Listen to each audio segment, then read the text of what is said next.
Yeah, but the second The newscast. second newscast is ours.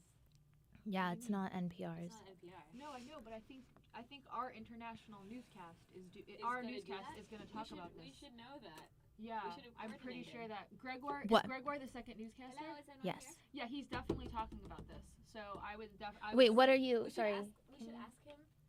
Okay, Anjali, we have a crisis. Anjali. Hello. I- Can you hear us? Okay, we have a crisis.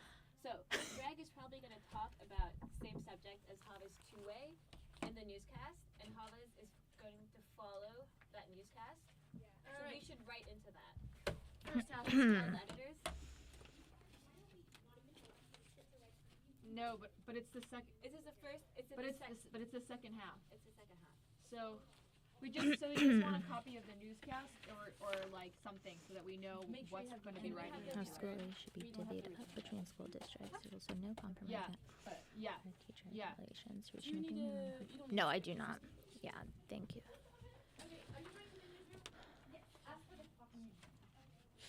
Yeah, be stern, girl. Okay, we're gonna be okay. This is also trash. Oh man, I feel like I haven't talked all day. You know? Yeah, let's do some- Yeah. Ah. I don't know how to do that. What were we supposed to do again? Like. Do you guys know any tongue twisters? Betty bought a bit of butter, but the butter was bitter, so Betty bought another. Ooh, you should talk like that on air. I kind of like that. Yeah. It's Friday, I know, March she sells 27th, seashells by the and you're seashore. listening to Yeah. Uptown She Radio. sells seashells I'm by the Hava seashore. Garari. Sally sells sheesh. Sally sells She sells seashells. Oh my god, I got Yeah, it. my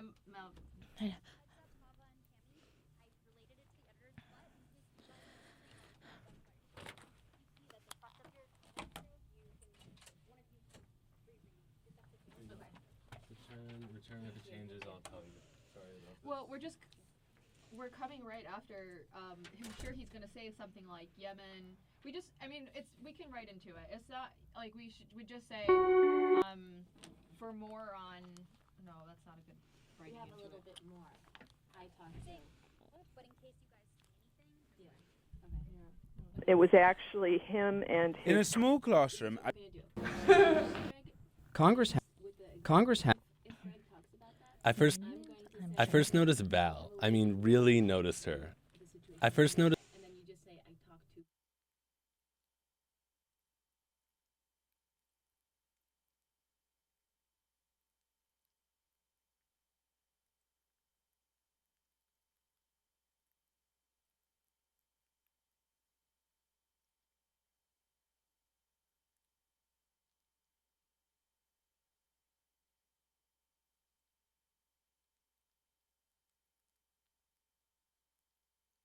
To eradicate.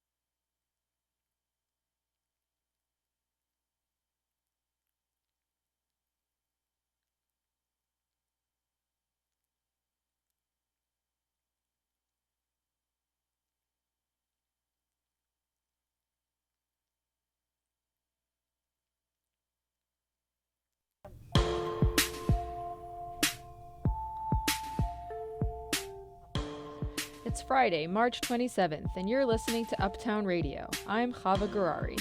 And I'm Kimmy Von Cannell. Rescue efforts continue more than a day after 3 buildings collapsed in the East Village.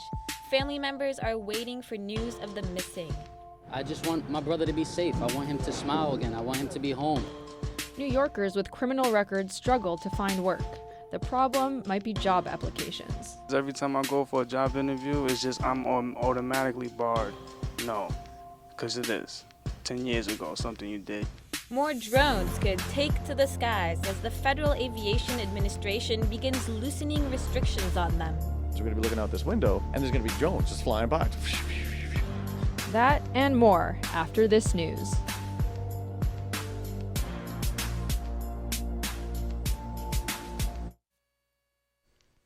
From NPR News in Washington, I'm Barbara Klein. Senate Minority Leader Harry Reid says he won't run for re-election next year. He talked about his decision today on a live radio show on Nevada's KNPR, during which President Obama put in an unexpected call. He praised Reid's service and his decision to retire. I think what Harry understands is the same thing that I understand and that our founding fathers understood, which is, the system works better when over time some new blood comes in. The 75-year-old Reid would have faced a tough re-election fight. He says he'd rather the resources be spent on bringing more Democrats into the Senate. Saudi Arabia continues to lead airstrikes against Houthi rebels who've taken over key parts of Yemen. Britain's foreign secretary says his country, like the U.S., is backing the Saudi intervention, but not taking part directly. As NPR's Michelle Kellerman reports, international diplomats worry the conflict in Yemen is becoming a proxy war between the Saudis and Iran. British Foreign Secretary Philip Hammond was in Riyadh at the start of this week and said the focus was almost entirely on Yemen. He says the Saudis felt it was necessary to intervene because they are, in his words, exercised by the idea of an Iranian-backed regime in Yemen. Speaking to a small group of reporters here in Washington, Hammond says Iran has provided support to Houthi rebels in Yemen, but it's not clear they have control over the group. On a separate note, he says he may join nuclear negotiations with Iran this weekend if a deal looks close, and he thinks negotiators are, quote, better than halfway there. Michelle Kellerman, NPR News, Washington. Federal prosecutors in Birmingham have indicted an Alabama police officer after a violent confrontation with a man from India. Andrew Yeager of member station WBHM reports the incident left the man partially paralyzed. Suresh Bhai Patel had been in Madison, Alabama, to help his family with a new grandson. He was walking around the suburban neighborhood when police received a phone call about a suspicious person. Police responded and questioned Patel, but there was a language barrier. Police video then shows Officer Eric Parker slamming Patel to the ground face first. Patel was hospitalized with a spinal cord injury and has been in rehabilitation. The federal indictment says Parker violated the victim's right to be free from unreasonable force. Parker also faces a state assault charge. He's been fired from the Madison City Police. For NPR News, I'm Andrew Yeager in Birmingham. U.S. economic growth slowed in the final quarter of last year. Gross domestic product expanded at an annual rate of 2.2%. That's down from 5% in the previous quarter. And just before the close on Wall Street, the Dow was up 35 points at 17,713. The Nasdaq was up 28. This is NPR. From Columbia Radio News, I'm Charlotte Gibson. Mayor Bill de Blasio says someone may have inappropriately accessed a gas line before yesterday's explosion that destroyed 3 apartment buildings and injured nearly 24 people in the East Village. De Blasio said that no one had reported a gas leak before the blast, and the buildings need to stop smoldering before they can explore it further. Con Edison said it had surveyed the gas mains on the block Wednesday and found no leaks. De Blasio said in a press conference today that it will take a long time for things to return back to normal. We do not have a firm deadline for you yet, but it will take certainly several days to get all of that debris out of the area and make the area entirely normal again. Nearly 150 residents who evacuated are expected to return to their homes this Sunday. Senate Minority Leader Harry Reid is backing New York Senator Chuck Schumer to succeed him as Democratic leader. Reid issued his endorsement this morning, shortly after announcing he'll be retiring next year. In the New York State Senate, Majority Leader Dean Skylos says lawmakers and Governor Andrew Cuomo are close to establishing a state budget deal. The Assembly's Democratic majority hasn't agreed on how school aid should be divvied up between school districts. There's also no compromise yet on Cuomo's proposal to revise teacher evaluations. To reach an agreement, lawmakers hope to craft an agreement before Saturday night. The state's new fiscal year begins this Wednesday. An NYPD veteran admitted today in federal court in Fort Lauderdale that he traveled to South Florida and used his off-duty gun to provide security for a $200,000 cocaine deal last December. Philip Leroy could get anywhere from 10 years to life in prison. He will be sentenced on June 5th in Fort Lauderdale. Leroy is jailed without bail currently. The South Florida Sun-Sentinel reports that Leroy was named Cop of the Year at his Queens precinct 2 years ago. It is currently 46 degrees in New York City, with temperatures expected to drop tonight and into tomorrow morning. The sun will come out to play this Sunday. Charlotte Gibson, Columbia Radio News. This is Uptown Radio. I'm Chava Garari. And I'm Kimi Von Kanel. Within the last hour, a Soyuz rocket launched in Kazakhstan. And liftoff. The year in space starts now. Kelly, Kornienko, and Padalka on their way towards the International Space Station. Two of the astronauts on board, American Scott Kelly and Russian Mikhail Kornienko, will live at the space station for a full year, twice as long as previous stays. The trip gives NASA a unique chance to learn more about how the body is affected by long periods in space. Even more unusual is the chance to study a set of identical twins, Scott Kelly and his brother, former astronaut Mark Kelly. The same medical test will be performed on both Kellys, Mark on Earth, Scott in space. Earlier today, I spoke with Martha Vinaturna, one of the researchers who is conducting studies on the twins. She says Scott Kelly is into it. It was actually him and his twin brother, Mark Kelly, that came up with the idea of maybe there's some value here of having identical twin astronauts that could benefit the science.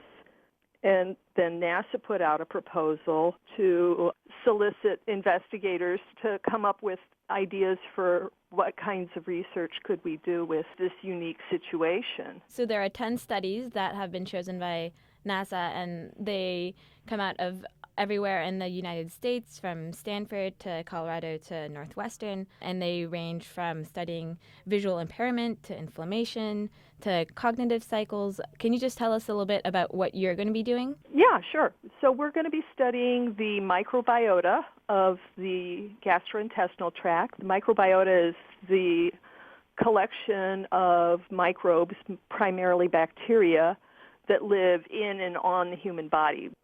And we'll be studying that over the course of pre-launch, during the year in space, and then post-return. How is that going to work out mechanically? Have you already started taking samples? Yeah, we've already started collecting samples from the pre-launch period, and then there will be 3 time points during the course of the year in space.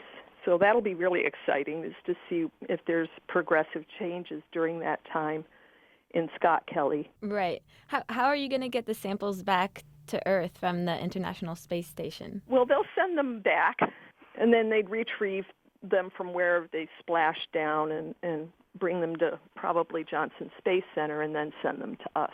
What sort of results would pop out at you and show you that something is really going on here in space? That's an interesting question. It's a little hard to know what to predict. I mean, we are talking about space, so this is the big unknown, right? We have integrated data collection in a wide range of aspects of the astronauts' health. So if we start to see a particular imbalance in the microbiota is going along with a change in inflammation or a change in cardiovascular function, that's really interesting data that may point to, okay, this bacterial balance is really critical for this aspect of health. Right. Okay, so about twins. I'm a twin, and I can see that... Are you? I am. And I can see that twins are obviously very interesting subjects for science. Does this mean that we have a leg up if we want to go into space and do cool things? Well, maybe.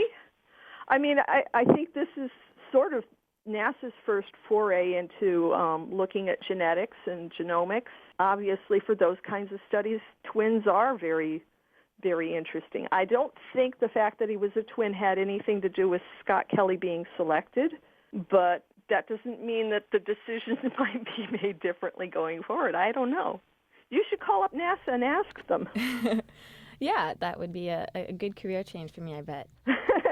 Okay, so finally, they're launching this afternoon, and what will you be doing at that time? So we're going to take over one of the larger lecture halls here on campus and project the launch. NASA does live video stream. How excited are you going to be? Oh, it's hard to express, really.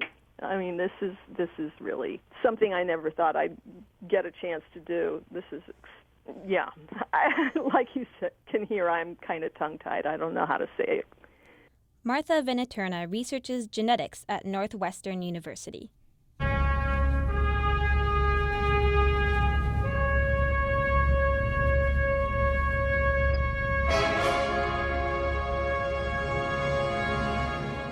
Finding a job is tough, but studies show it's especially hard for the 70 million Americans who have a criminal record. Many blame job application forms that ask whether a person is a convicted felon. Earlier this month, New Jersey banned the practice of asking applications about their criminal past when they apply. Now, advocates want New York City to follow suit. Joe Sykes reports. In a small classroom at the Fortune Society in Long Island City, Hubert Lila stands before a group of 10 convicted felons. He takes them through the kinds of questions they might have to answer in a job interview. I've interviewed 3 other individuals today. 2 of them I really like, 1 of them I really don't care for. Why should I hire you over them? Don't all answer it at the same time now. Eventually, David Fletcher, a 44-year-old man who served time for assault, gives it a go. The reason why you should hire me is because you're getting more than just a technician. You're getting someone that's committed, motivated. I'm a quick learner, and I'm committed to your company because your success is my success. Cool. Anybody else want to get at a shot? He got the position already. But many ex-felons are lucky to even get to the interview stage. That's because of a box at the bottom of most job applications which asks whether or not you have ever committed a crime. And that little box causes a whole world of problems. And you almost feel like it's going to be a no automatically. So it was like, what's the point? Byron Lewis, another student at the Fortune Society, was convicted of attempted robbery in 2005. He served only a few months in prison and then 5 years on probation. Since then, he says he's filled out hundreds of job applications. I got one call back, I remember, from an application, but it didn't ask the question if I had a felony or not. That was the only thing. All this rejection really takes a toll. It's like a big circle, you know? And it's like I feel like I'm not a part of that circle because every time I go for a job interview, it's just I'm automatically barred. No, because it is. 10 years ago, something you did, you know? Like, who's the same after 10 years? In fact, it's illegal in New York State for companies to refuse employment because an applicant has a criminal background. But the box makes that really hard to prove. Diva Pager, who's a professor of sociology at Harvard University, set out to ask what effect the box actually has. So I set up a field experiment in which I hired young men to pose as job applicants, and then I sent them all over the city applying for real low-wage, low-skill positions. And I found that simply checking the box that said, yes, I have been convicted of a crime, reduced the chances of getting a callback or a job offer by about half. She says this box just doesn't give employers enough information. There's such a wide net of people that have been, in contact with the criminal justice system. A criminal record means lots of different things, and it's kind of impossible for an employer to make sense of all of that. If that's the case, why not ban the box altogether? Well, that's exactly what some advocates are proposing. Jamani Williams is councilman for the 45th District in Brooklyn and the lead sponsor of the Fair Chance Act. The city has already removed the box from applications for public sector jobs, but Williams' bill would go even farther. Not only would the box disappear from all job applications, private employers would be banned from asking about criminal records in an interview until after they had offered an applicant a job. I really believe we're going to see this pass and make some history in New York City, and it's important because generally wherever New York City goes, the rest of the country starts to follow. And while New York's law might end up the strongest, they are in fact late to the party. Policies like these are already in place in up to a dozen states, but not everyone is happy about it. The threat of lawsuit and liability on small businesses is a huge concern. That's Molly Brogan-Day. She's a spokeswoman for the National Association of Small Business. She says the earlier you can know about a criminal background, the easier it will be to protect customers. It's nothing at all to do with, wanting to prevent criminals from getting jobs. It's to do with the safety of employees and clients, and I think that's a very reasonable concern. Reasonable or not, for now it's allowed. So the Fortune Society is preparing its students to respond to that fateful question. Have you ever been arrested, charged with, and or convicted of a crime? Byron Lewis takes a deep breath and begins to answer. Yes, I was convicted of attempt to rob in 2005. It's 2015, that was 10 years ago. If advocates have their way, people like him won't be faced with questions like these for much longer. Joe Sykes, Columbia Radio News. Also in Queens, new construction is changing Long Island City. The neighborhood is in the middle of a hotel boom. A decade ago, this gritty industrial neighborhood had just a single hotel. Now it has around 25 of them, with 20 more in development. The neighborhood's becoming part manufacturing hub, part hip tourist destination. My co-host, Camille Van Canal, explains. I'm at a 5-year-old boutique hotel called The Z in Long Island City with a group of German tourists. America is New York, and so we are here. Dietmar Bohn tells me he chose this hotel because of its easy access to Manhattan. It takes around 15 minutes to get to Times Square. The hotel runs a shuttle across the bridge, and by subway, Midtown is just one stop away. And there's another reason, too. Yeah, and the view, wonderful view. Yeah. It's the best of all. He's right. From the roof of the hotel, I can see the Empire State Building, the UN, all of Manhattan. Rob McKay, the director of the Queens Tourism Council, points out some of the landmarks on this side of the river. So there's a Con Edison power plant. That's called Big Alice, which is another power plant. And those are the Queensbridge housing projects, the nation's biggest housing project over there. Now, we can also see brand new glass high-rises just a couple blocks south. Several hotel marquees pop up among the neighborhood's low-slung warehouses. A nearby elevator factory was just transformed into a trendy new hostel. And about 3 years ago, a Wyndham Garden Hotel took over a former Verizon warehouse. McKay tells me none of this existed just 15 years ago. So, this was never a desirable place to live, but, how things change. No one expected industrial areas like Long Island City would one day become desirable for hotel developers, and so no zoning law was ever put in place to prevent it. But with real estate prices rising all over the 5 boroughs and millions of tourists and business travelers coming to the city every year, a hotel in an industrial area suddenly seems like a good investment.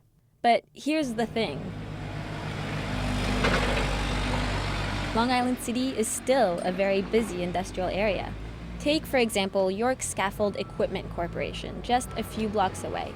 Trucks and forklifts are already loading and unloading equipment here at 7 a.m. Ken Buettner has run the family business for 25 years, the 3rd generation to do so. He says the growth of hotels is squeezing his business. Real estate prices have doubled or tripled over the last couple of years. Recently, Buettner had to give up an equipment yard his business had been renting for 40 years. When it was finally sold, it was too expensive for him. He says the new owner is planning a hotel. But is Buettner going to leave? No, we're not going anywhere. We're going to make it work. And there's a good reason for that. This is a great place for business to be because it can reach the customers that it needs to reach. That's why my grandfather moved here in the 1930s. Faced with the neighborhood's increasing popularity, Elizabeth Luskin, the director of the Long Island City Partnership, says balance is the key. We're very happy to have the visitors come to the neighborhood and the hotels to be there. But at the same time, the city needs businesses like bread makers and concrete companies and elevator repair. To protect manufacturers, Luskin says more careful planning is a good approach. Some others have called for the city to require special permits from hotels before they are allowed to develop in industrial zones. There's even talk of an outright ban. What's clear, though, is that if the current pattern continues, there will likely be more and more tourists among the trucks on the streets of Long Island City. Camille Van Canal, Columbia Radio News.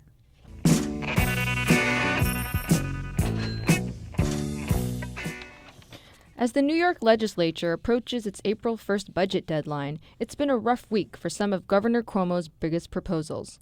Cuomo may have to gut several measures, including tuition assistance for the DREAM Act. That could impact the DREAM Act, which would have allowed undocumented immigrants who came to the country as children to pay in-state tuition and make them eligible for financial aid from the state. To protest the possible cut, 10 students of City University of New York are on the third day of a hunger strike. Dasha Lisitsina reports. New York State Governor Cuomo called on lawmakers to cough up the cash it would take to pay for the DREAM Act when he spoke to them in January. Let's pass the DREAM Act for $27 million in this budget, and let's make it a reality. But that hasn't happened yet. This week, the DREAM Act was dropped from the proposed state budget after Democrats and Republicans couldn't agree on a way to keep it in. So on Wednesday, Monica Seabury and 9 other students who are members of the group CUNY Dreamers went on hunger strike. Seabury said today she's already feeling the effects. I'm not feeling that well, to be honest. I feel that my body is kind of trying to tell me not to do it. But I'm sticking around, and I'm going to make sure I stay in this hunger strike until we see the New York State DREAM Act included in the budget. The students planned to hold a rally in the Bronx today, but said they were too weak to go through with it, and they've postponed it till the weekend. Seabury says she and the other hunger strikers are doing this because there's so much at stake for them. I have a sister that's graduated from high school this semester, and we don't have enough money to pay for tuition for the both of us. And I'm in my last year. I have 1 more year left for college. I don't want to be the person responsible that my younger sister didn't go to school, or that my sister feels that she's responsible for me not graduating from college. Opponents of the DREAM Act say that $27 million is too much to spend in a state that's already running a deficit of nearly $200 million. They also say that it benefits undocumented immigrants over US citizens. But that's a misconception, according to Jackie Vimo, a senior advocate at the New York Immigration Coalition. She says the benefits of the act in the long term will offset the costs. Each year that a dreamer gets to go to college, they're going to be contributing $3,900 a year back to the state in state and local governments in terms of taxes. Monica Seabury says she's going to stay on hunger strike till something happens in Albany. Legislators are continuing negotiations into the weekend as the April 1st deadline for the state budget looms ahead. Dasha Lisitsina, Columbia Radio News.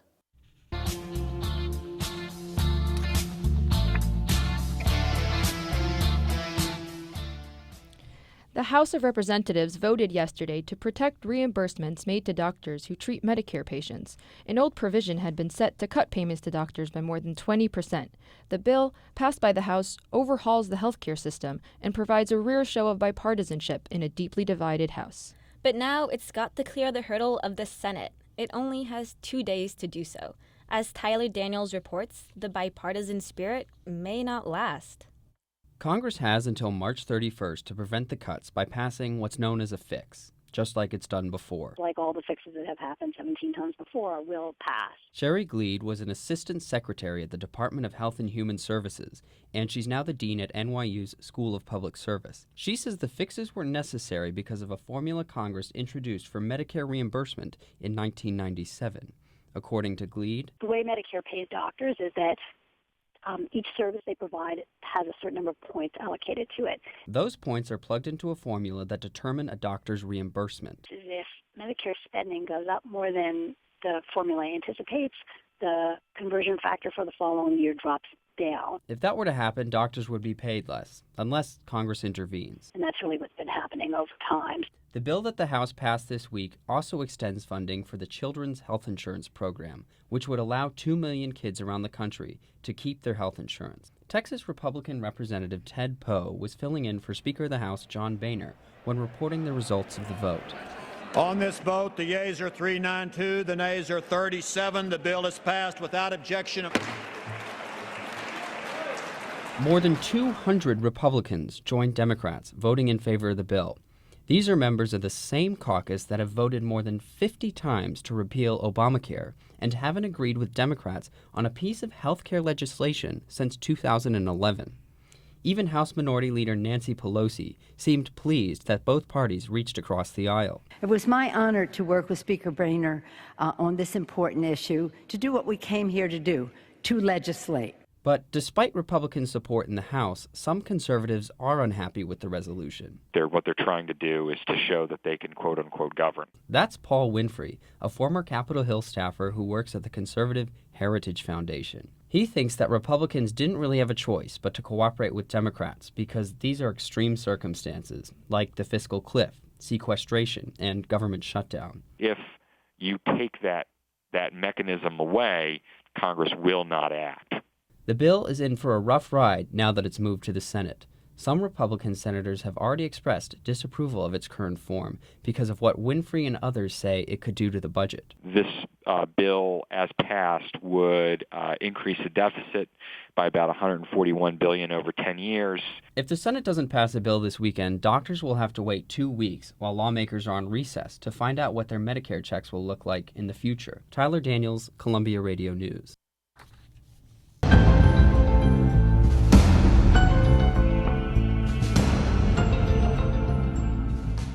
Today marks 4 years since commentator Ariel Richin lost his friend Val, or rather, mostly lost her. Really noticed her in our high school chemistry class. She was sitting in the front row a few feet from our teacher, doodling with a passion I don't think I had for anything at age 15. When the teacher saw, she was aghast. It almost seems like you don't care, she said. Val put her pencil down, looked up, and said, well, that's because I don't. I was hooked. I told all my friends about this little girl with braces and a loud mouth. How could she have said that? And then she just keeps on drawing like nothing happened? That's just how she was. And Val still got an A in the class. Val was brutally honest, feisty. She used words like a boxer might. Jabbing, moving, sharp. We all wanted to be around her. Val was quick, athletic. Her senior year, she was the top goal scorer in New York City's high school soccer league. But it was her mind that was the quickest. We graduated, but didn't grow apart.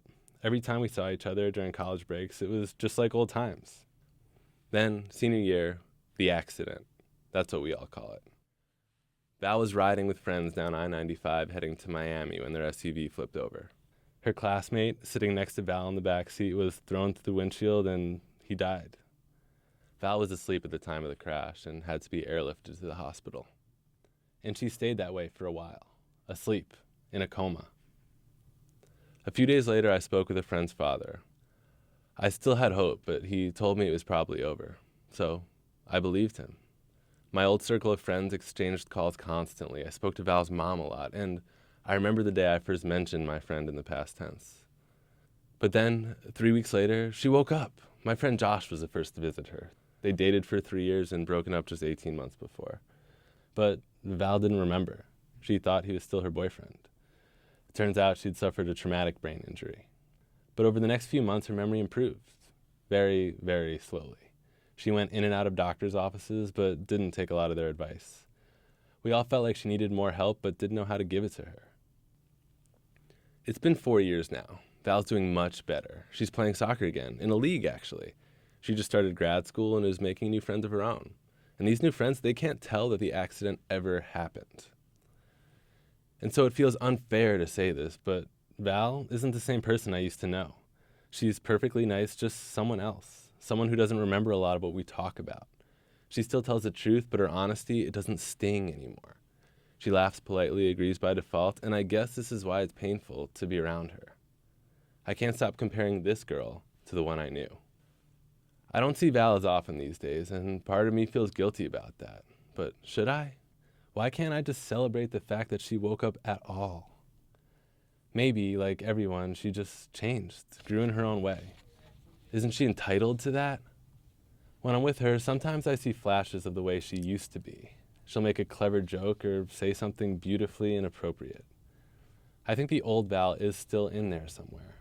And even if she's not, well, maybe it's just time to make a new friend. Ariel is meeting Val for lunch on Sunday.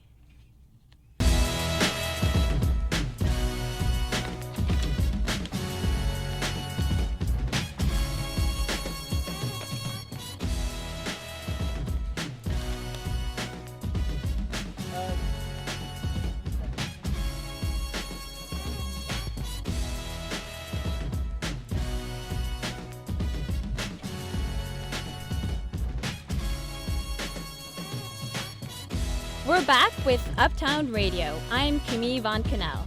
And I'm Chava Garari. Uptown Radio is online at uptownradio.org.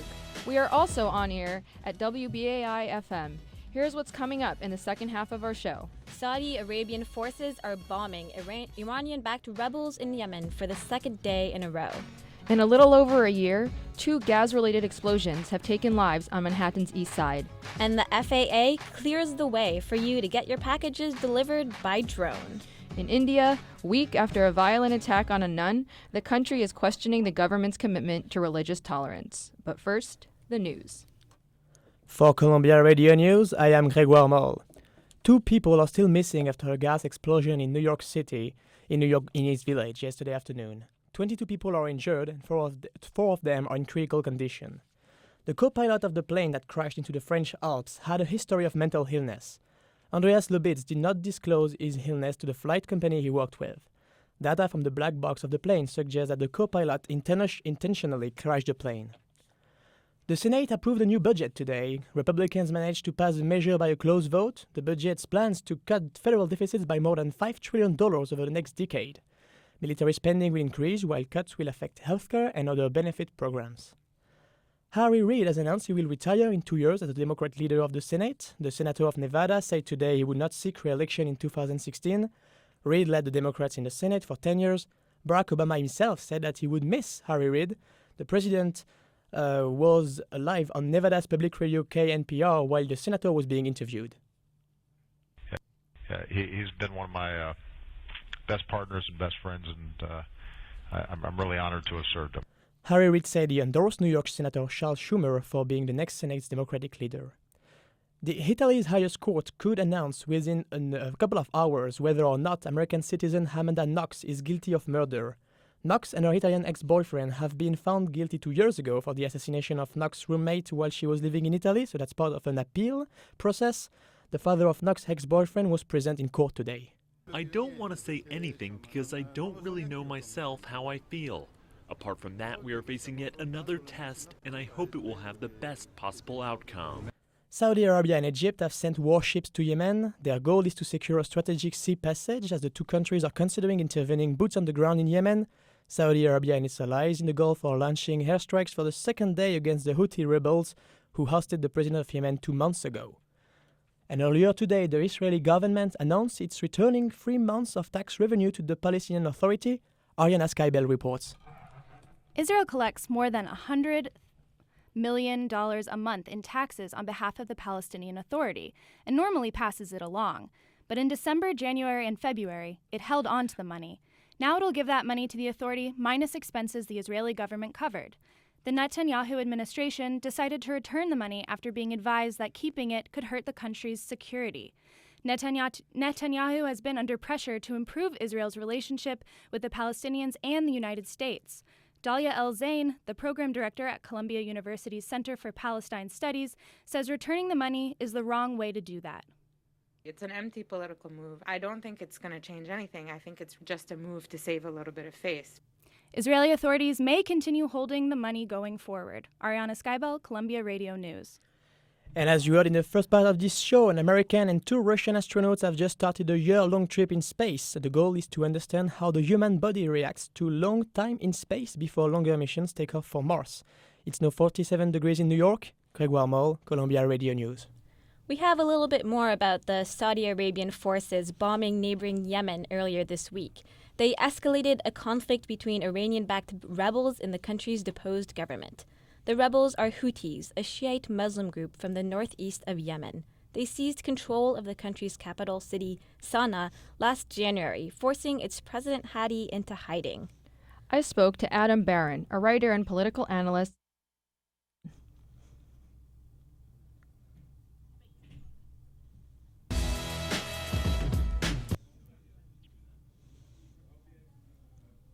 Saudi Arabia is really dead set against a Houthi-dominated Yemen out of this fear that the Houthis will end up proving to be the harbinger of Iranian dominance in the southwestern corner of the Arabian Peninsula.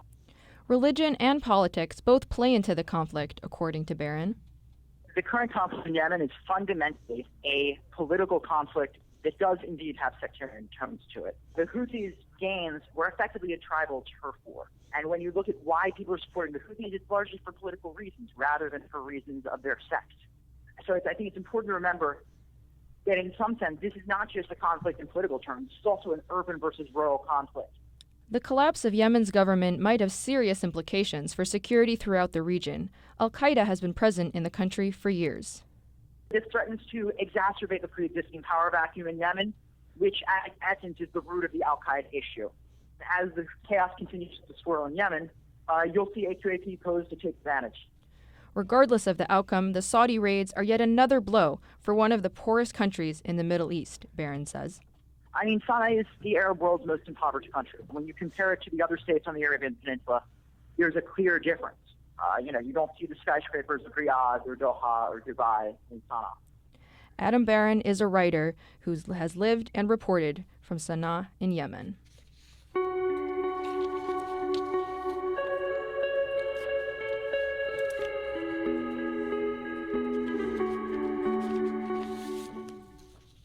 We have two stories now about India and the U.S. Our first is about religious tolerance. In January, Barack Obama was the first American president to be invited to India for Republic Day.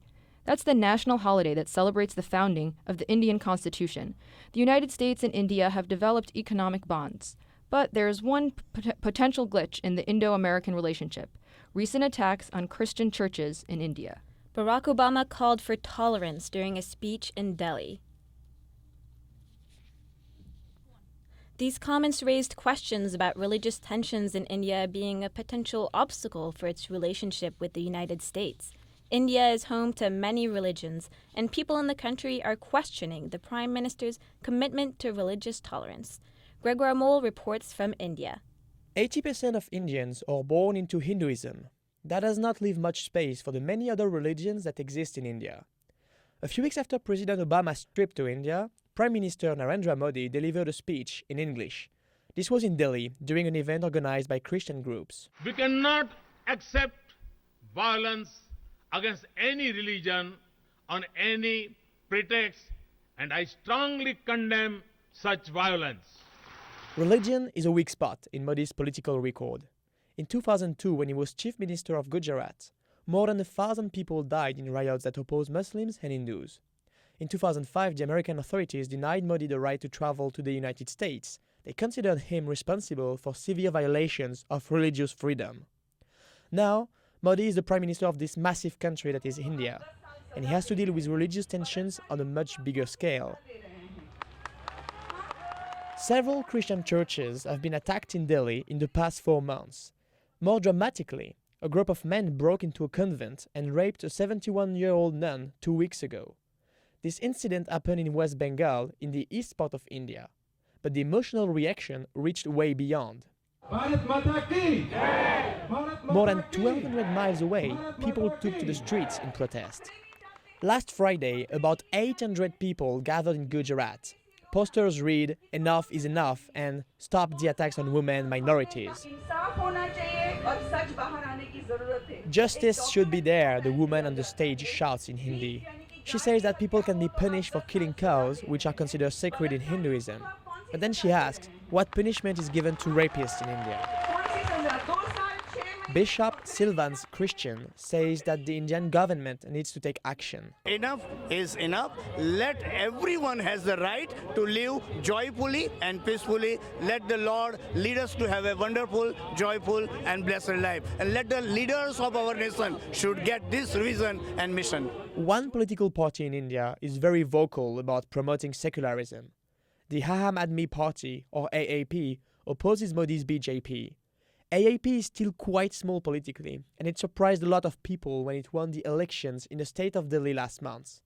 They won 67 seats out of 70 in the Delhi Assembly, so it is now a credible challenger to the BJP, at least at the state level. Kapil Bardwaj is a volunteer at the AAP. He doesn't think Modi is serious about improving the religious situation in India. Modi is just always making these tall statements, but does not implement any policies as such which will ensure that people do feel freedom about their religion. Bardwaj says that when Modi was campaigning, he mobilized Hindu voters by making bold statements promoting Hinduism as the true Indian religion. Now that he's in office, Modi is trying to say he supports religious pluralism, but Bardwaj is not convinced. They've always played the caste and the religion card, and they have always flared emotions based on their electoral benefits. People from Modi's party, the BJP, deny this. Anil Kumar Mittal is the coordinator of Delhi State Bureau for the BJP. Mittal says that Modi has made it clear in speeches that he is the Prime Minister of all Indians. He proves that India is one. India has diversity in religions, India has diversity in lifestyles, but India is one. Sadanand Doom is a resident fellow at the American Enterprise Institute, a conservative think tank. His work focuses on India and Pakistan. Doom says that India and the United States share a lot of economic and political interests. So the religious tensions in India, that's not crucial to the trading relationship between the two countries. As long as there is no feeling that something fundamental is changing in India, I think this will be perhaps an irritant, but I really don't think that this is going to get in the way of a much deeper relationship between the two countries. And in the next 10 years, the two countries are on target to increase trade 5 times the current amount. Grégoire Moll, Columbia Radio News. Now, a look at the changing face of one of India's minority religions, Sikhism. It originated in the Punjab region of India in the 15th century. One of the most distinguishing features of Sikhs today is that they don't cut their hair for religious reasons. Men often wear turbans and sport long beards. Today, there are 500,000 Sikhs in the United States. Some of those Sikhs in the United States are converts to the religion. Relationships between the two communities, Indian-born immigrants and American-born converts, have at times been tense. But today, both communities are facing one important challenge: how to pass on their faith, traditions, and identity to the next generation. Adli Ponte reports from India.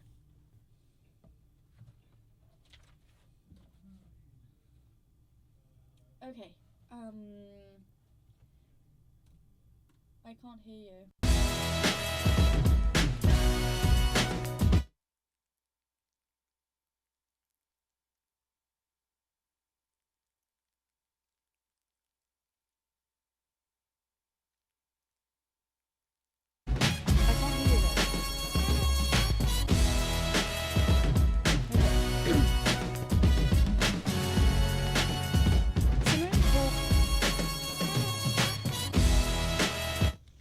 So we're having a little problem with that piece. We'll have that for you later. We're moving on to our next piece. The Federal Aviation Administration, or FAA, has been loosening restrictions for commercial use of drones. Last week, it gave retail giant Amazon permission to test drones to deliver packages. The agency is also considering new rules that would let other companies use drones as well. Some drone entrepreneurs and businesses say the change can't come soon enough, but others say there are safety and privacy concerns. My co-host Hava Garari reports. On a cold and windy Sunday in a park in Rockland County, New York, drone enthusiasts gathered for International Drone Day. Most of the guys here, and they're almost all guys, aren't flying their drones because of the wind, but they have plenty to talk about. Is it like the OSD module, on-screen display that provides telemetry data and whether or not the camera's running? And yeah, it tells you everything about the goggles you need to know. Okay. They're discussing a new drone that weighs about 2 pounds, is less than a foot long, and comes with 2 cameras to capture 3D imaging. The operator wears goggles while flying the drone and sees what the cameras see. Chris Nelson is impressed. I'm looking to do some aerial photography, aerial video, so I'm trying to learn more about drones to do that. Drones are a hobby for Nelson and the others, but they're serious business for Edward Kostakis. He runs a production company that uses drones to shoot video. Some of their drones can carry up to 35 pounds, and on a shoot might be fitted with a $20,000 camera. But legally, the company operates in a gray area. The FAA released proposed rules last month that will begin allowing commercial use of drones under certain conditions.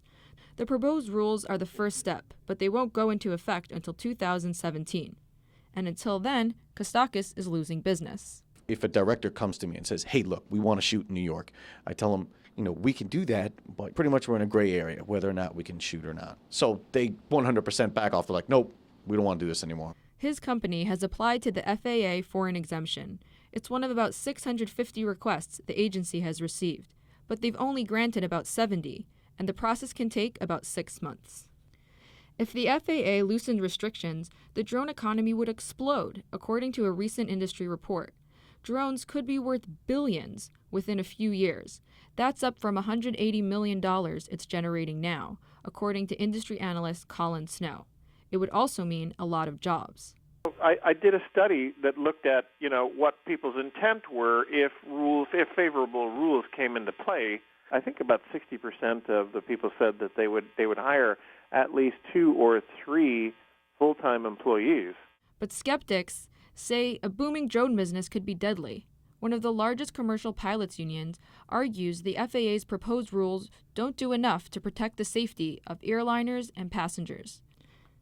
That's also a concern of the National Agricultural Aviation Association. Executive Director Andrew Moore says pilots who fly the planes that spray crops and seed farms fly low to the ground, where they're more likely to run into drones. We've actually had mallards and turkey vultures that really only weigh between 1.5 pounds and 3.5 pounds that have come through the cockpit of an agricultural aircraft and done damage. And the FAA is planning to approve drones that weigh 10 times that. Smaller drones can be even more dangerous because they're difficult to see. Moore's group and airline advocates want the FAA to require drone operators to be trained and certified. But drone analyst Colin Snow says, from the industry's point of view, that misses the point of this new technology. People are scratching their heads then going, you mean I have to learn how to land a Cessna to operate my drone commercially? I can operate it now as a hobbyist without that. Makes no sense. While the FAA is deciding, Edward Kostakis is using drones to shoot video where he can, like the recent job he did at Radio City Music Hall. It was one of his favorite. Oh, yeah, that's right. And FAA can't say anything when you're indoors. He thinks it's inevitable that he'll be able to do the same thing outdoors, legally. I fully expect within the next 6-7 years, we're going to be looking out this window, and there's going to be drones just flying by. And that's going to be into that. There are 30 days left for the public to comment on the FAA's proposed rules before they go to review. Chava Garari, Columbia Radio News.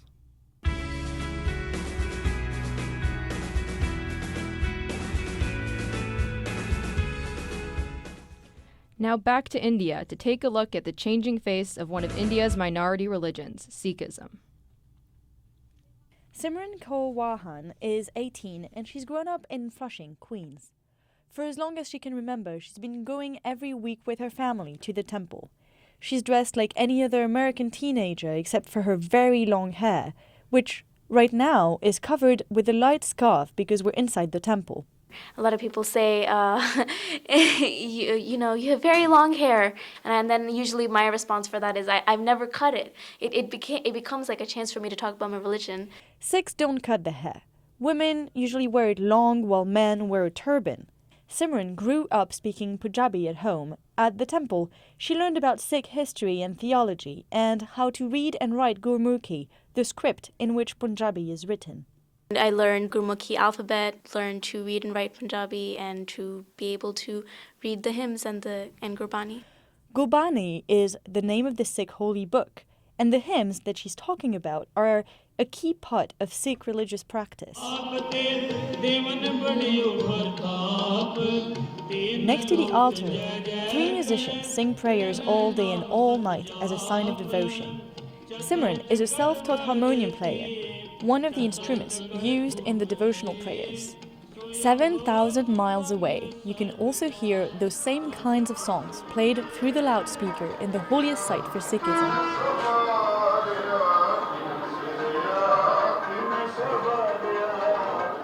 That's the Golden Temple, a grand white marble palace located in the city of Amritsar in India.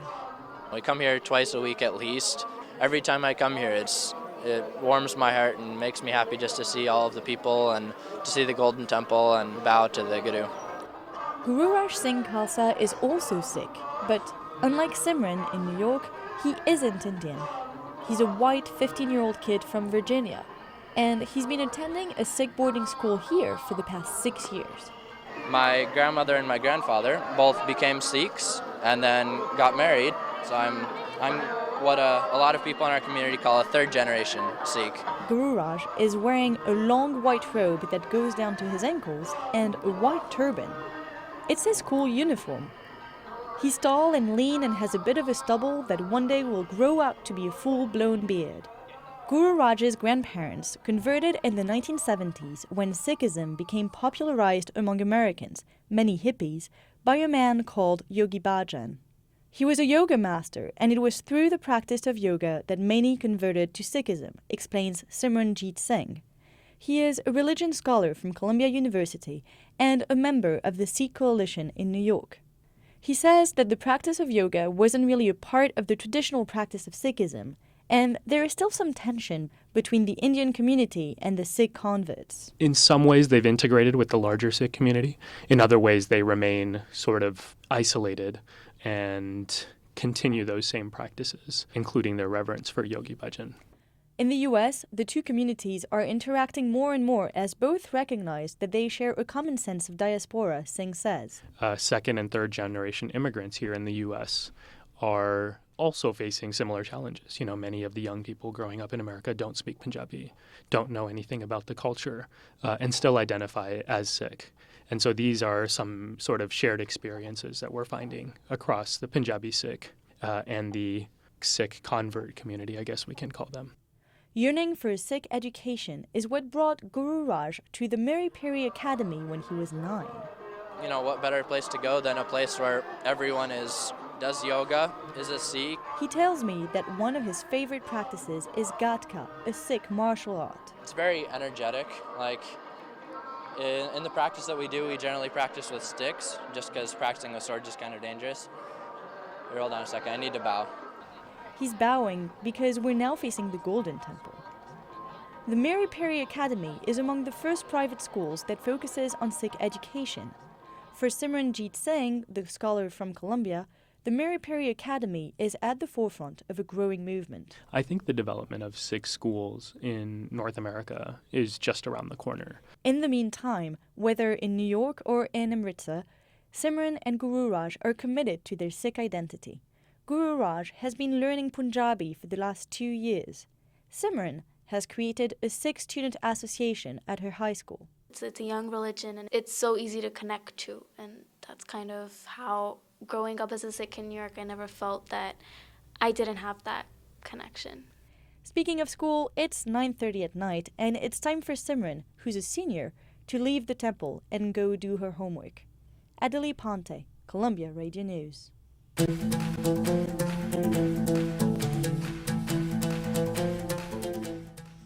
An explosion in the East Village yesterday afternoon injured 25 people. At least 2 more are missing. 23-year-old Nicholas Figueroa, who was eating at the sushi restaurant in one of the buildings at the time of the explosion, and Moises Lucan, an employee at the restaurant. One building has completely collapsed. A second partially collapsed. At a press conference this afternoon, Mayor de Blasio confirmed the explosion does appear to be related to a gas leak.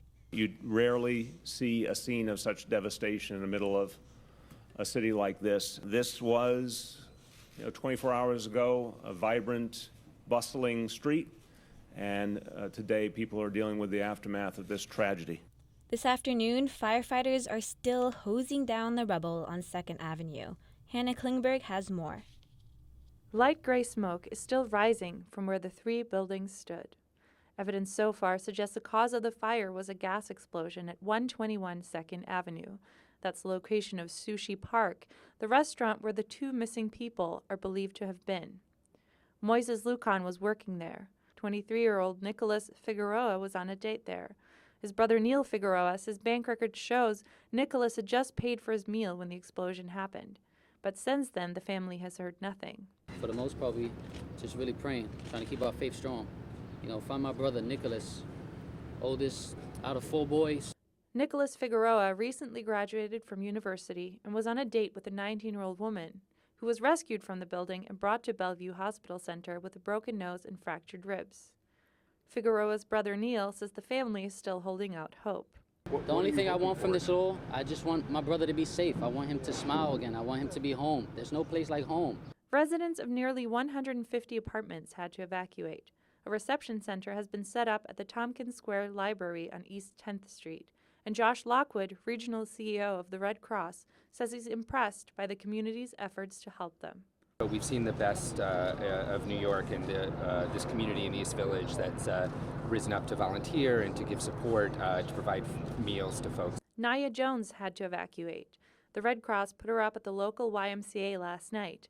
Her building is still standing, but Jones doesn't know when she'll be able to return to it. Trying to figure out where can we go right now. We don't have access to our building now, so it kind of sucks. Can't really complain. I'm just thankful to be alive.